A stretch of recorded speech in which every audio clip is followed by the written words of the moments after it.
Anong dako kay damage ang baha?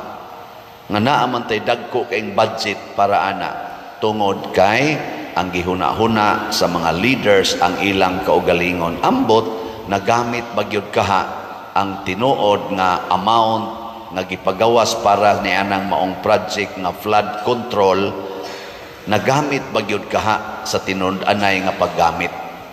Ang kuyaw og tuag gisod sa bulsa sa mga nag-release, gibahin-bahin nila, unya ang niabot sa project, imbis unta to 10 meters ang height sa tawagan ng iali, kanang riprap, nahimo na lang 5 meters.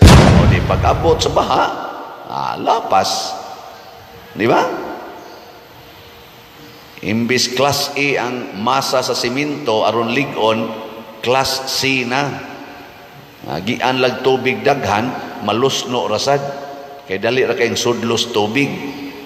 Kay gikaon man sa mga buaya ang budget para sa ilang kaugalingon. Common kay na dinis ato. Apil na sad mi anang mga pare. Ana. Ay mo kabalaka. Pulusad may mga buaya usahay. Kolekta, ari ra gyud. Anong dako kay